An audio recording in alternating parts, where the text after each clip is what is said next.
Bueno, en esta hora Dios les bendiga a todos, estimados estudiantes del curso de Historia de la Iglesia, correspondiente a nuestro tercer año educativo en lo que va del plan de estudios del Instituto Bíblico Sinaí. Antes de comenzar la clase de hoy, vamos a hacer una oración para colocar esto en las manos del Creador. Amante y buen Dios, te damos las gracias. Gracias por tu amor incondicional. Gracias por tu gran poder y misericordia. Gracias porque tú eres bueno y maravilloso. En esta hora ponemos en tus manos el desarrollo de esta clase, rogando tu dirección, inspiración y sobre todas las cosas, Padre Santo, que nos guíes hacia el conocimiento de tu gloriosa palabra. Gracias, Señor, en esta hora. Amén y amén. Bueno, hoy vamos a ir desarrollando el capítulo 3, que ya en su momento lo habíamos comenzado y habíamos abordado algunas diapositivas y habíamos llegado hasta la diapositiva número 32. Hoy veremos los fundamentos católicos y estamos dentro del capítulo 3 del periodo de desarrollo papal. Bueno, para el año 325, cuando se reunió el primer concilio católico, entre paréntesis universal, eso es lo que significa católico, el cristianismo había asumido varias características que claramente no eran escriturarias y podían llamarse católicas, ¿verdad? O sea, católicas porque son producto de la nueva dirección, ¿verdad? Son producto del nuevo orden, siempre dentro del espectro del Evangelio, pero en un nuevo orden, ya no en el orden apostólico, nuevo testamentario, sino dentro del orden católico. Estas incluían la idea de una iglesia universal visible, compuesta de los obispos. Ese aspecto nunca lo enfocó Jesucristo, porque el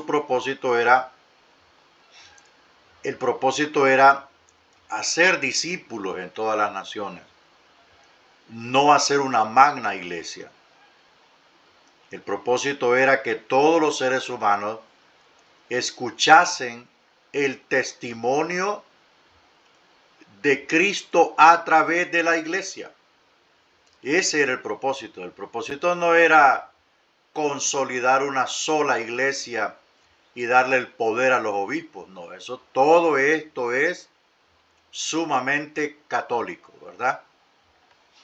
Aquí nos encontramos con una entidad religiosa, con una organización religiosa, con tinte espiritual, pero que está gobernada por personas totalmente carnales. La creencia de que los sacramentos, como ahora serían llamados, llevaban con ellos una clase mágica de gracia transformadora, el empleo de un sacerdocio especial llamado el clero, ¿verdad?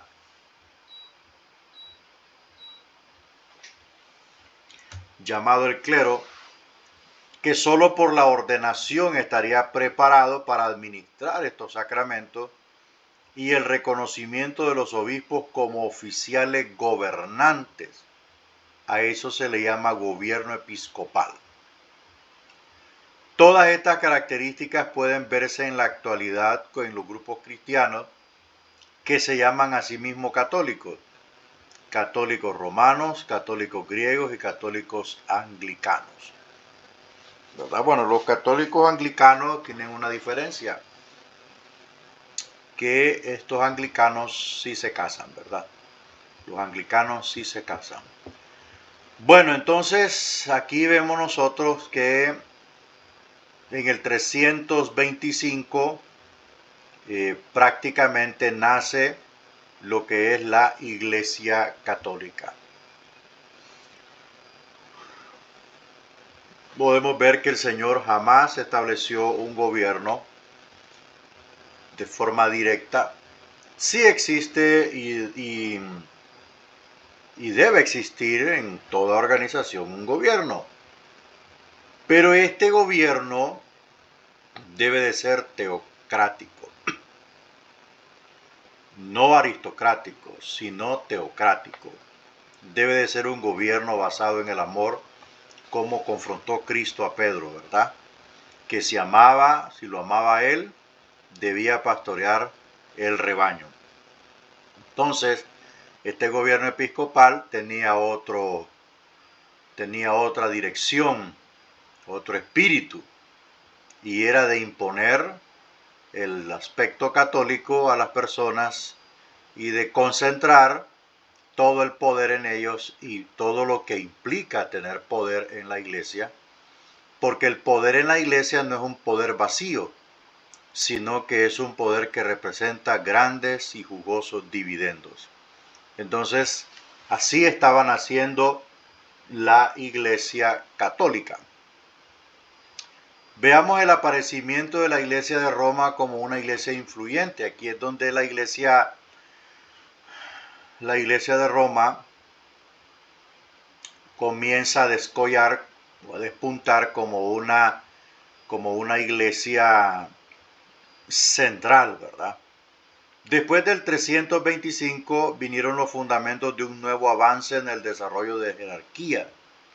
Lo que yo estaba diciendo en cuanto al gobierno, Jesús dejó claro algo, ¿verdad? El que quisiera ser mayor debía de humillarse. Y el que quisiera ser mayor debía servir. Y el que quisiera ser el número uno debía ser pequeño, hacerse pequeño. Claramente dijo eso, ¿verdad? Lo que hacen los reyes del mundo, dijo, en ustedes no será así. Y empieza a decir, el que quiera ser el mayor debe ser vuestro siervo, el que quiera ser el número uno o el más grande debe de hacerse pequeño. Así es desde el punto de vista de Dios. Pero lo terrenal había controlado la iglesia, el aspecto terrenal, y ya la cosa pues había tomado otra dirección. La oligarquía, el gobierno de muchos obispos, empezó a cambiarse en monarquía. El gobierno de un obispo, el obispo de Roma. Entonces aquí empezó Roma a eyectarse como la iglesia madre, como la casa central, como la iglesia dominante, ¿verdad? Porque al concentrar todas las iglesias en todo el mundo, dentro de lo que es el título católico, Roma tendría hegemonía, control, dominio sobre esa iglesia. Esto no significa que los obispos romanos no estaban entre los obispos sobresalientes de todo el cristianismo antes del 325, porque ya para el año 58 el apóstol Pablo había elogiado a la iglesia de Roma por su excelente reputación por todo el mundo. Los escritos no canónicos hablan de la influencia del grande, poderoso y generoso cuerpo de cristianos de Roma. La iglesia se había beneficiado con el ilustre nombre y la historia de la ciudad en la que estaba situada, porque Roma había sido ya el centro del mundo por siglos. Es importante categorizar lo siguiente: el aspecto cultural, el aspecto histórico, la idiosincrasia, todo lo que rodea a una iglesia puede influir. Pero una cosa es la iglesia del 58 con la iglesia del año 325. La iglesia del 58 estaba dentro del temor de Dios. Era una iglesia apostólica. No la fundó el apóstol Pablo, pero sí la ha de haber fundado un convertido, ¿verdad? De los que estuvieron allá en la fiesta de Pentecostés. Es posible que uno de los discípulos del apóstol Pablo o alguien que se convirtió por la predicación de Pablo, pues fue el que fundó esa iglesia. Pero una cosa importante sí debemos tomar en cuenta, que en Roma había presencia de personas que querían al apóstol Pablo. Esto es Priscila y Aquila, siervos del apóstol Pablo, ¿verdad? Eso es muy importante categorizar, pero que para el año 325 ya era otro asunto, ¿verdad? Ya la cosa se había deteriorado y ya era diferente la forma de fe, doctrina y adoración. Bueno, esos son uno de los aspectos importantes que podemos nosotros destacar en cuanto a cómo se eyectó la iglesia de Roma como la iglesia central, la iglesia influyente y dominante. Veamos el subtítulo Hombres capaces. Una de las razones más importantes de la elevación del obispo romano es el tipo de hombres que tuvieron este oficio. Ellos reconocían la dignidad de su posición y procuraban por todos los medios conseguirla, como lo evidencian las falsificaciones mencionadas antes. Ellos querían el primer lugar y activamente lo buscaban. Su territorio inmediato estaba bien organizado para consolidar sus posesiones. La maravillosa habilidad de organización de los romanos fue convertida en canales eclesiásticos. Toda una serie de oficiales subordinados garantizaban la disciplina y la uniformidad. Bueno, vamos ahora avanzando aquí. En este aspecto, el cisma papal es un pleito. Bueno, la palabra cisma quiere decir lucha por el poder, ¿verdad? Entonces, en este sentido había una lucha por quién era el papa. Dos de estos hombres gritaban bien alto sus pretensiones. El primero era Inocente I en el 402 al 417. Fue el primer obispo de Roma en pretender jurisdicción universal para el obispo romano con base en la tradición de Pedro. León I, que fue uno de los más potentes, el 440 al 461, que correctamente puede ser llamado el primer papa, declaró autoridad escrituraria para las pretensiones de Inocente, aseguró el reconocimiento imperial de sus pretensiones de primacía y por una confluencia de intereses políticos y eclesiásticos pudo dictar la declaración doctrinal del Concilio de Calcedonia, el cuarto concilio universal en el 451. Pedro ha hablado, ¿verdad? O sea, ellos, bueno, clamaron los obispos cuando se leyó el Tomé de León y tal reconocimiento eclesiástico imperial puso los fundamentos para el sistema papal. Bueno, realmente que el primer papa, ¿cómo le digo? Oficial, porque el primero de todos fue Constantino, pero el primer papa oficial, que era el que ministraba todos estos concilios, creo que en el concilio de Calcedonia, si mal no recuerdo, allí se empezó a utilizar la palabra Trinidad. Ahí fue donde se cerró el tema del asunto el tema de la triunidad en el concilio de Calcedonia. Entonces fue don León I el primer papa oficial, ¿verdad? Inocente se proyectaba, pero no tenía el arrastre de los obispos, no tenía el acuerpamiento de los obispos. Para ser papa se necesita el empuje de los obispos y de los cardenales, ¿verdad? Para ser un papa que tengan eco sus palabras. Veamos la historia y tradición. Ya se ha señalado que la Iglesia de Roma tenía una historia larga y honorable. Es imposible encontrar evidencia de la actual pretensión católica de que Pedro fuera obispo de Roma durante 25 años. Mentira. Las escrituras conectan a Pablo, pero no a Pedro, con la Iglesia de Roma. La tradición de que Pedro fue pastor en Roma por un cuarto de siglo es muy tardía, es más, es una mentira.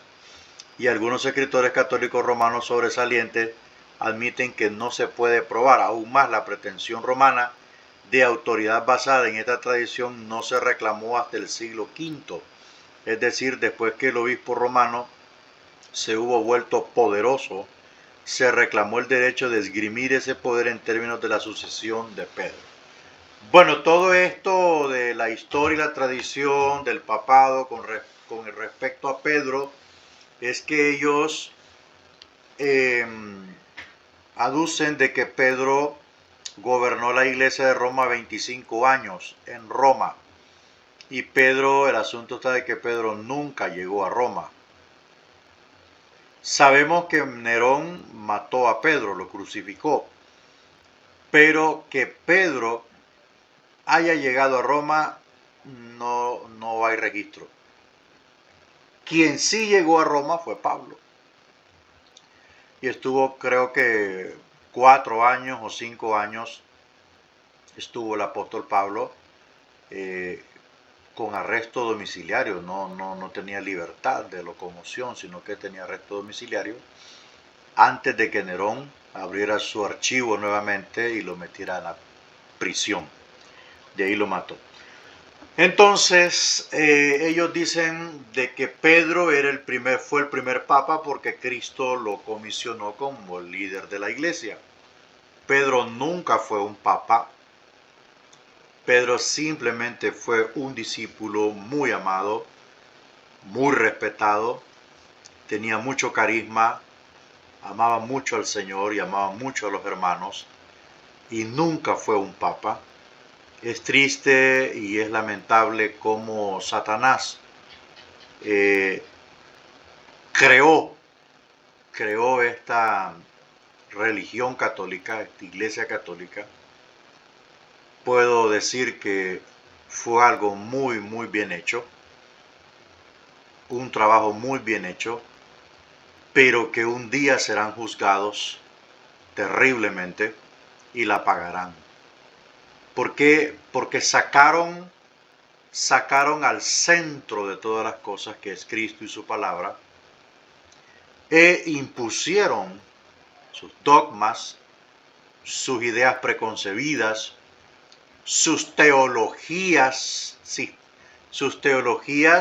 preconcebidas, metieron a la palabra dentro de su sistema de fe. No es al revés, ¿verdad? No es al revés, sino que metieron la palabra dentro de su sistema de fe para apoyar su iglesia católica. Entonces, todo lo que decían los cardenales, Pedro ha hablado, era muy poderoso escuchar eso, porque el Papa tenía un dominio terrible, ¿verdad? Era el que ponía reyes y quitaba reyes en Europa, y el que ordenaba la muerte de los infieles. Eran momentos, ¿verdad? Y las cosas estaban hechas.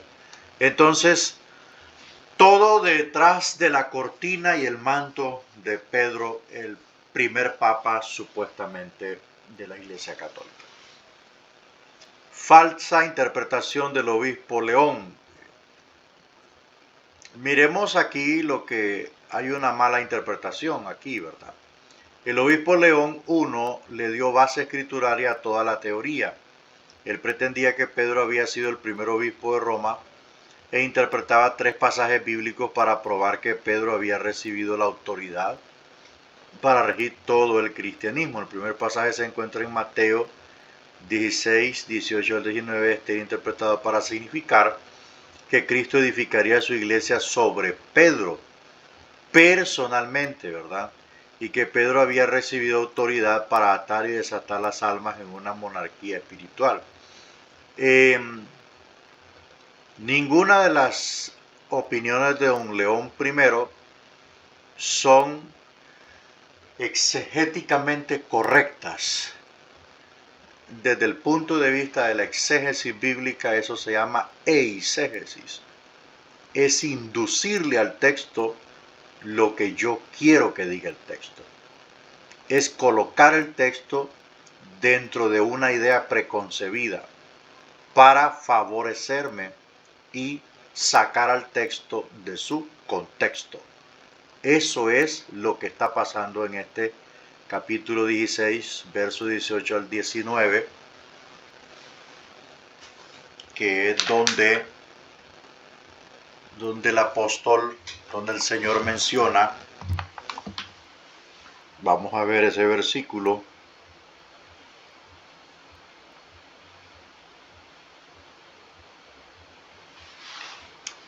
Mateo 16.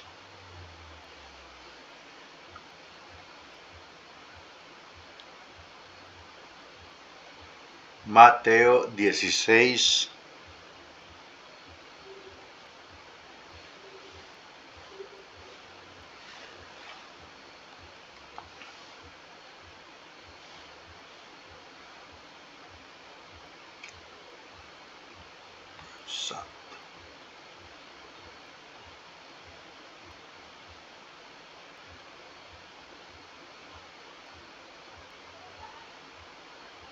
ok.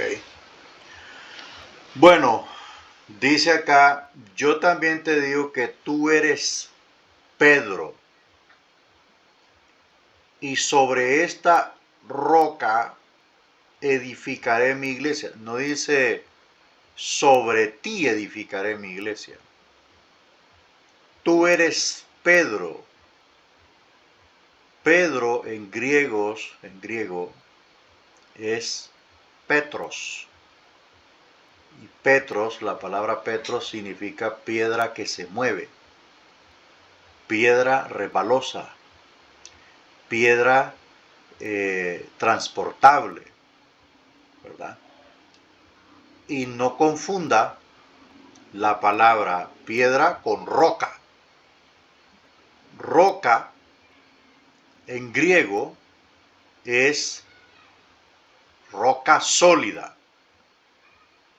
Roca en griego aduce o hace alusión a aquella roca que colocaban los constructores en la esquina donde iba la mampostería, donde iba la zanjeadura, donde iban los ángulos rectos de la construcción.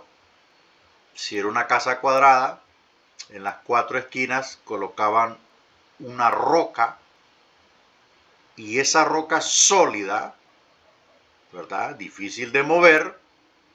Sobre esa roca colocaban los niveles, y esa roca dictaminaba el nivel de toda la mampostería. Entonces, por eso Jesús dice sobre esta roca, pero ¿cuál es la roca ahí? La roca es la declaración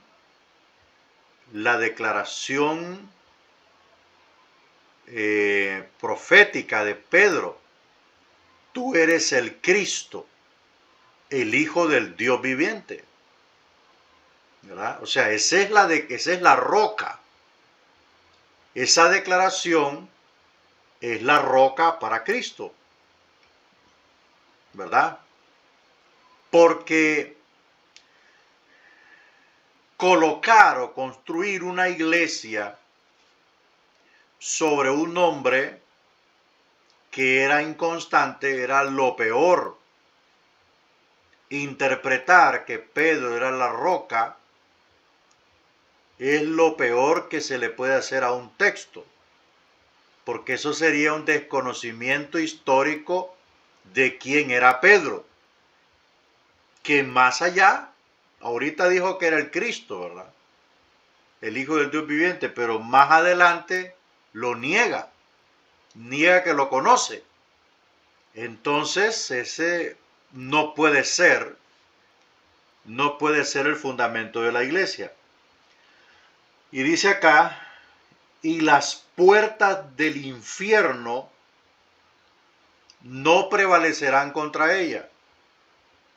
Entonces, si Pedro mismo estaba expuesto al infierno, ¿cómo podría ser el fundamento de la iglesia?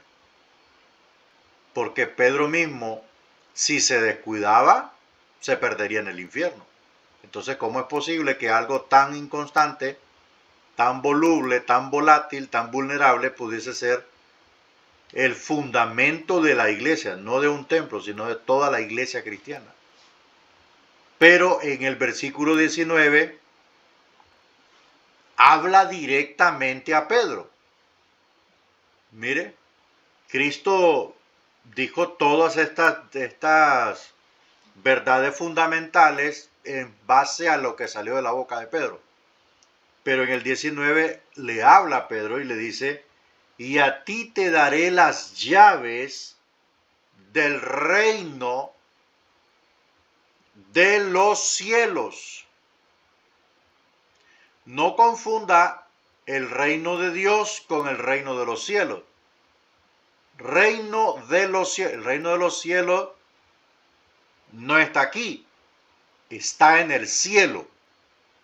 O sea, lo que está diciendo aquí, recuerde que aquí hay una serie de figuras de hebraísmos dentro del idioma hebreo. Y aquí llaves es una simbología de autoridad. Entonces le está diciendo a Pedro, yo te doy autoridad, y explica, y todo lo que atares en la tierra será atado en los cielos. Ahí está la respuesta. O sea, cuando le dice, a ti te daré las llaves del reino de los cielos, le está diciendo aquí, yo te doy autoridad en nombre del cielo, para que todo lo que tú niegues aquí, impidas aquí, detengas aquí, también lo impediremos arriba. También lo detendremos desde arriba. O sea, todas las decisiones autoritativas o que demandan ejercer autoridad con respecto al Evangelio y a todo lo que tenga que ver con el reino de los cielos, Pedro tendría respaldo de Dios. Todo lo que atares en la tierra será atado en los cielos. O sea, nosotros te estamos respaldando desde los cielos. No estás solo. Y todo lo que desatares en la tierra será desatado en los cielos. Entonces, todo lo que Pedro pudiese permitir aquí, también lo permitiría Dios. Todo lo que Pedro iba a detener o a impedir, también lo iba a impedir Dios. Todo con respecto a el reino de Dios, tanto aquí en la tierra como en los cielos. Por ejemplo,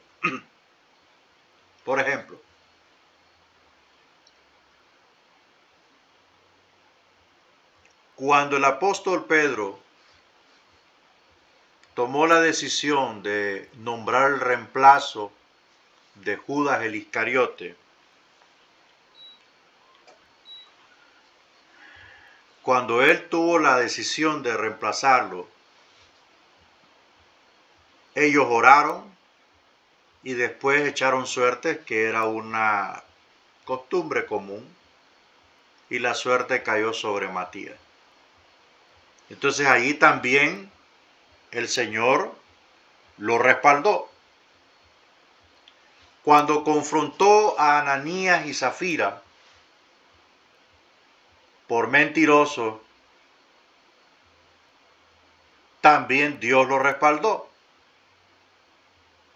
Porque cuando él le dijo, morirás, fue Dios quien le quitó la vida. Y cuando le dice a la mujer, ahí están los pies de los muchachos que te van a sacar como sacaron a tu marido, también cayó muerta. Entonces, ahí se cumple la palabra que le dijo el Señor, lo que tú atares en la tierra, yo lo ataré en el cielo. ¿Verdad? Entonces, eso estaba correcto. Pero la interpretación de León I, que dice que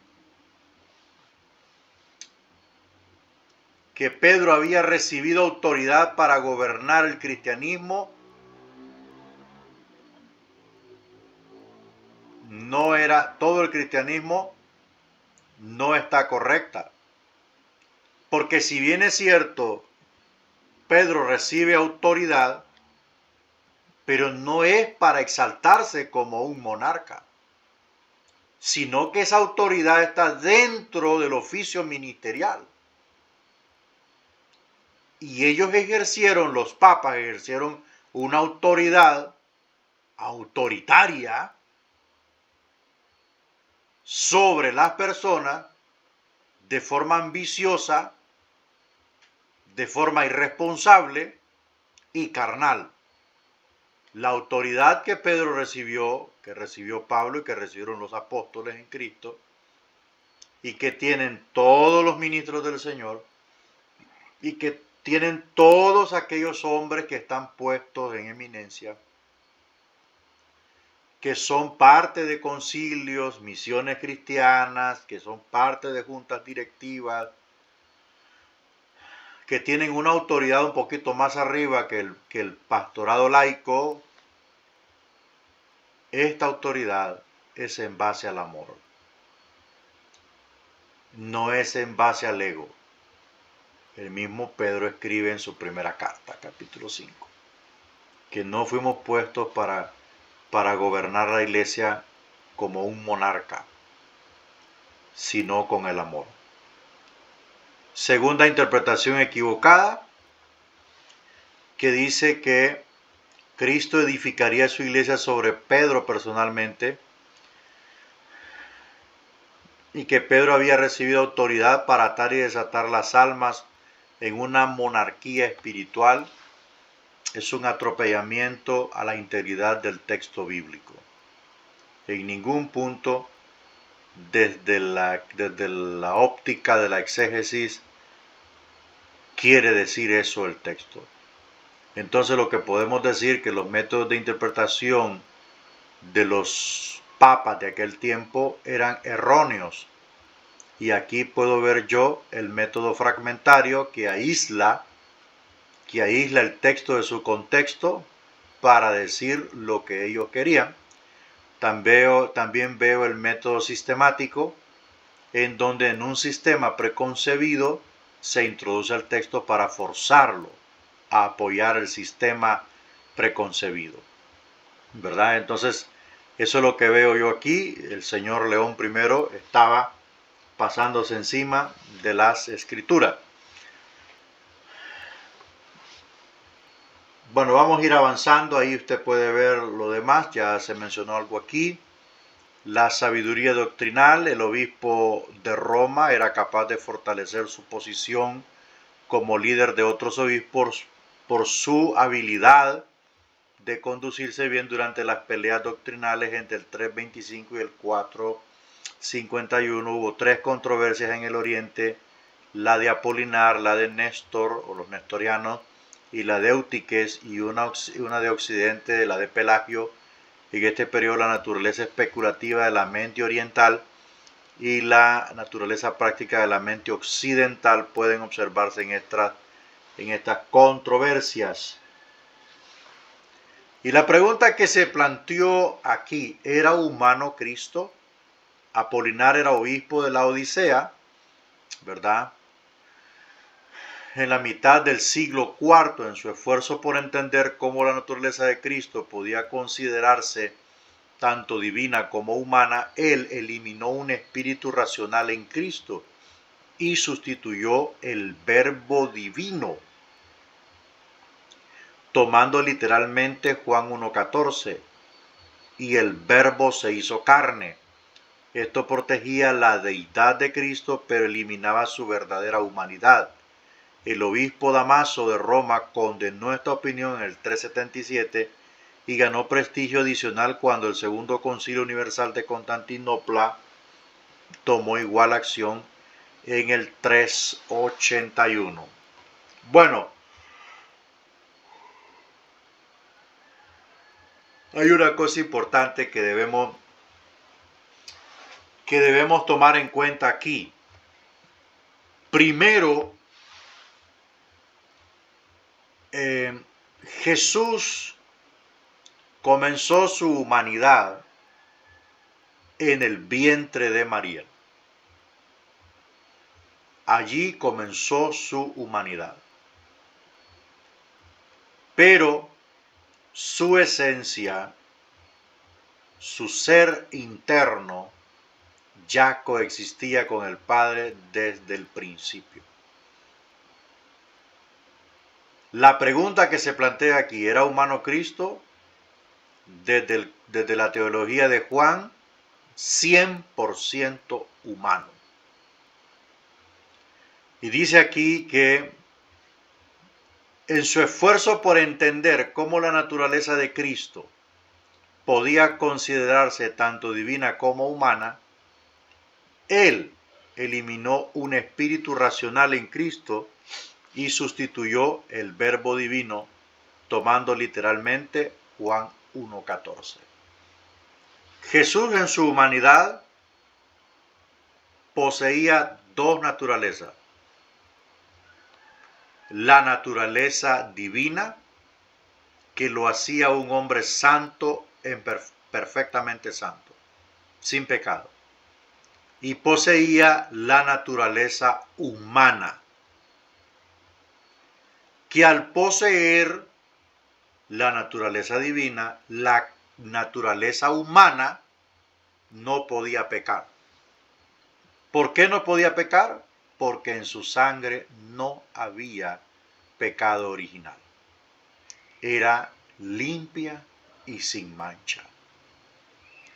El ser humano posee una sola naturaleza, la naturaleza que heredamos de nuestros padres, los genes que heredamos de nuestros padres, todos aquellos rasgos hereditarios, parentesco, es lo que heredamos de nuestros padres, ¿verdad? Entonces, todo eso viene en la sangre.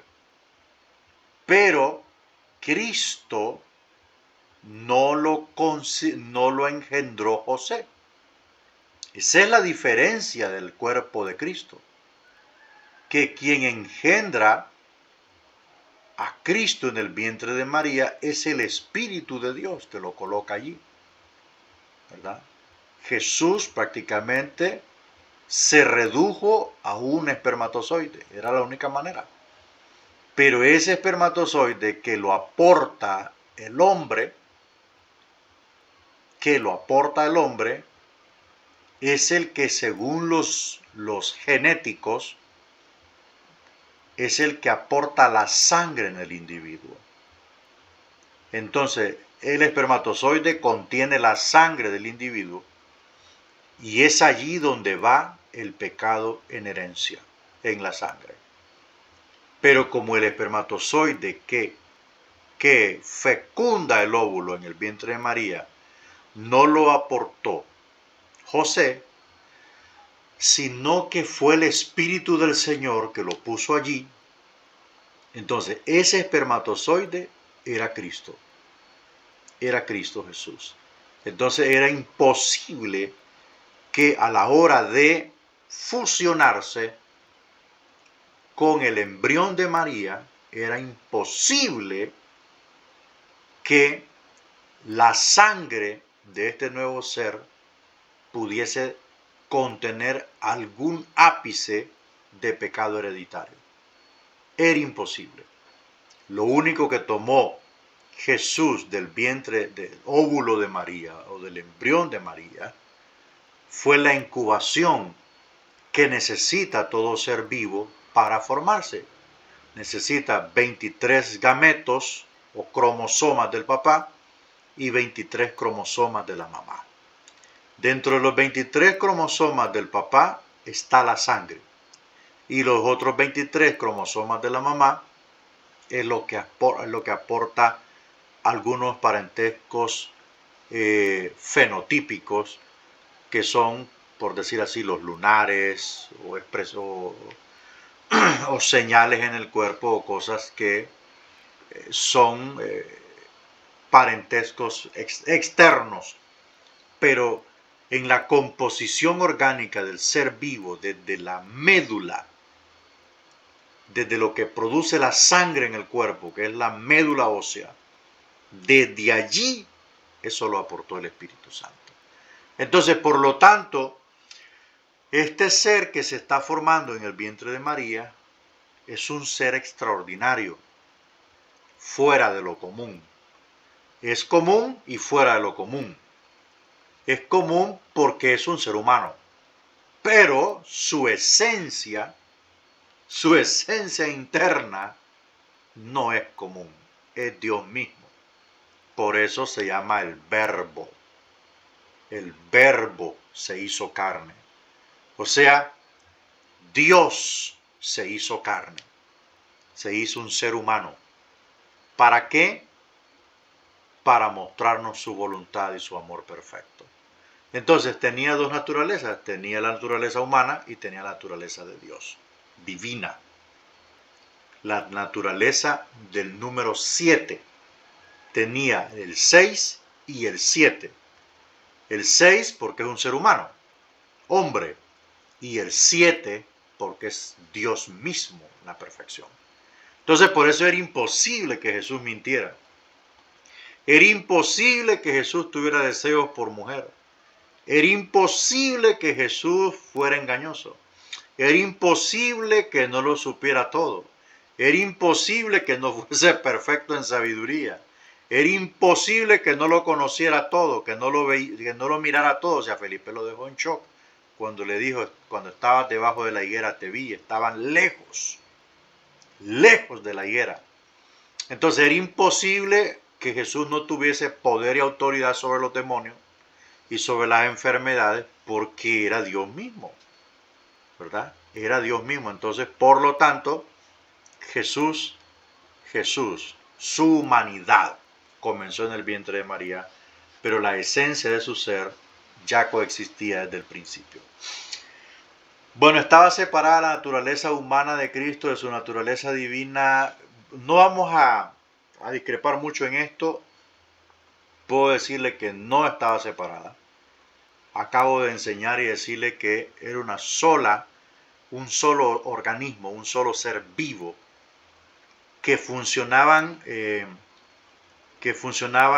un solo entretejido, así como cuando las hermanas hacen un tapete de crochet, ¿verdad? Que va tejido, va entretejido todo. Así estaba la naturaleza humana con la divina en el cuerpo de nuestro amado Señor Jesucristo. ¿Tenía Cristo una naturaleza o dos? Ya dijimos que tiene dos naturalezas. Compendio final. Aquí terminamos, así que del 325 al 451 se pusieron los fundamentos de la Iglesia Católica Romana. Ahí está. En los concilios mundiales habían provisto una arena donde el obispo romano podía ejercer una creciente autoridad argumentando en los mismos terrenos que les habían probado ser tan eficientes contra los gnósticos. Los obispos romanos decían que su tradición de sucesión hasta el apóstol Pedro los dotaba de una autoridad continua, y ellos citaban textos de las Escrituras para probar que Pedro tenía tal autoridad. Todo esto es un atropellamiento exegético a los textos sagrados que redundaron en fortalecer una doctrina o un sistema preconcebido para imponerlo a la humanidad. Que Dios le bendiga, Dios le guarde, siga adelante con su estudio y estaremos subiendo más clases próximamente. Bendiciones.